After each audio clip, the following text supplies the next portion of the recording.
Hello everybody, welcome to my ethnic studies final. This is my recorded reflection, so I'm here to talk about the 5 key concepts and terms that I've chosen that I've learned throughout this course. Now, the first term that I chose to talk about in this reflection is the term assimilation. Now, assimilation to me, is how I defined it, is when a specific minority or immigrant group in said country slowly over time adopts the culture of that dominant culture in said country or region. This could be done naturally, as let's say a Mexican immigrant comes to the United States, he only knows Spanish, and he slowly over time learns and speaks English because that's the dominant language in that country. Or this could be done forcefully, as in the Week 3 module video of Unspoken Americans Native American Boarding Schools, which was published by PBS. The video goes on to explain the history of Native American boarding schools and how the whole entire purpose was to kill the Indian and save the man. Basically trying to get rid of any sense of Native American culture in order for them to assimilate into white American culture. This was done by banning kids from speaking their native languages, from doing their cultures, or even from having long hair.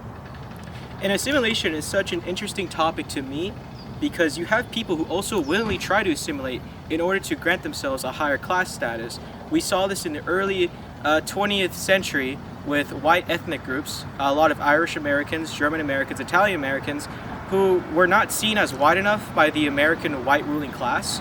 And so in order to take advantage of that, these white ethnic groups slowly over time adopted American culture.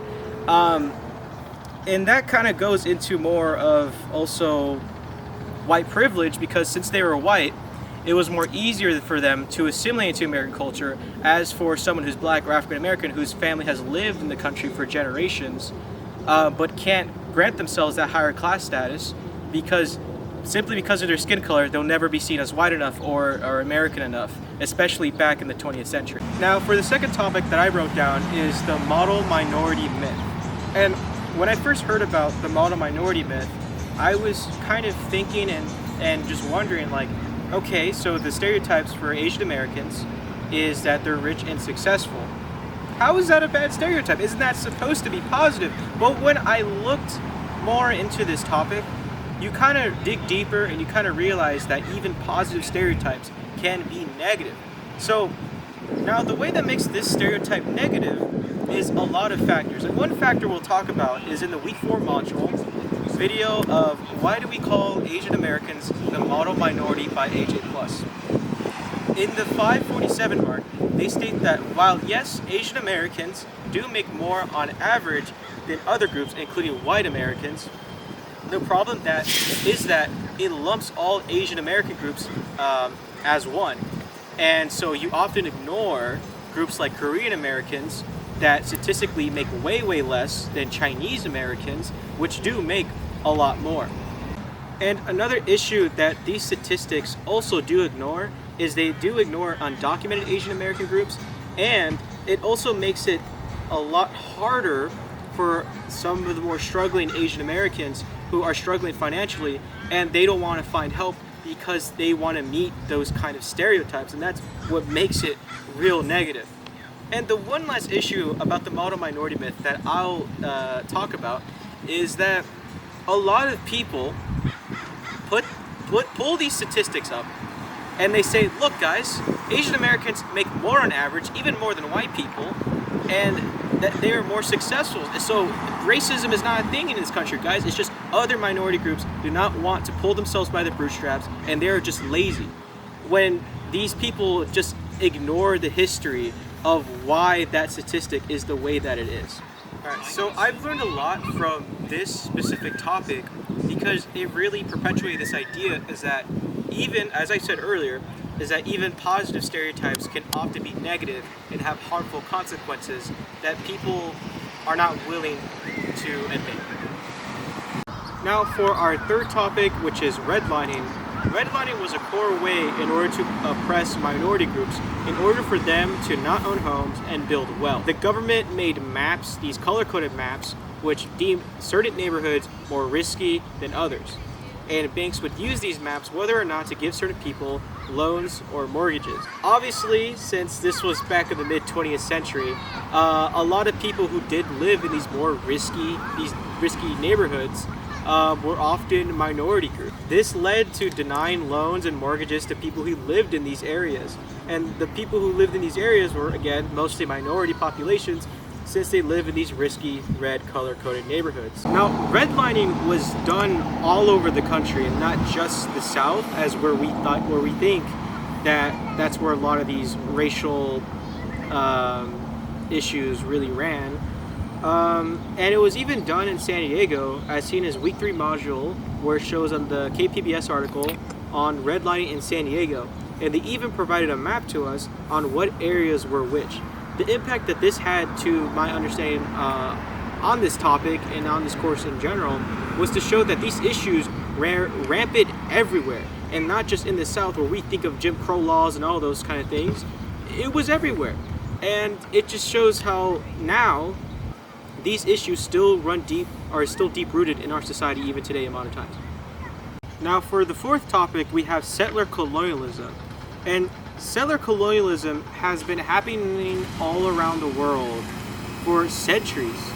The term, according to the Week 3 module reading of Concepts and Theories in Native American Studies by Melissa Leal and Tamara Cheshire in chapter 4.3, they define settler colonialism as an invasive group or culture that actively occupies and attempts to destroy through genocidal acts to replace native peoples.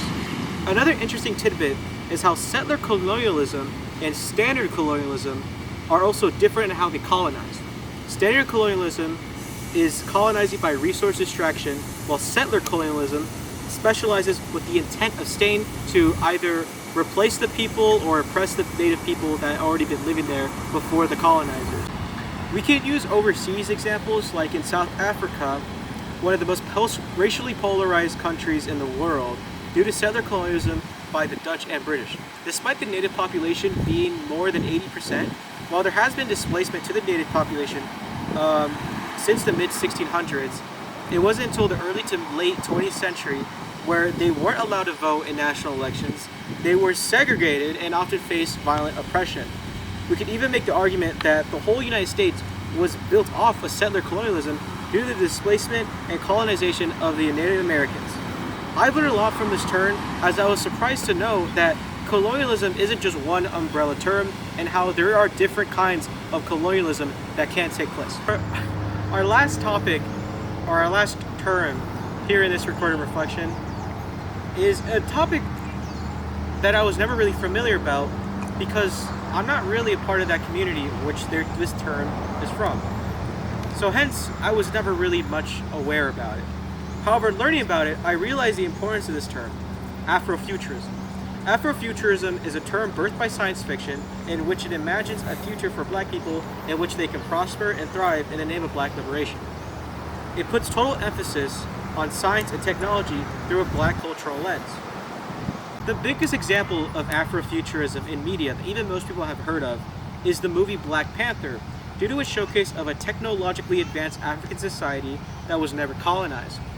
What makes it important for Afrofuturism is that in terms of futuristic sci-fi, it doesn't portray Wakanda of a Western Eurocentric idea of what society in the future would look like, and instead uses its own idea of what an African technologically advanced future society looks like instead.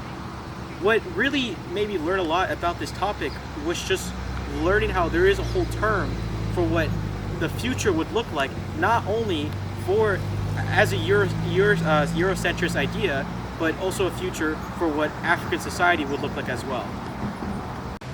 Now, as for my conclusion and how I can apply this class to my real life after I'm done with this class, is that being someone who's kind of grown up less wealthier and has a wide variety of experience, this class to me has been nothing more than a pretty eye-opening experience in terms of learning your background and where do you fit and where do you belong here in this big system we have here in this country.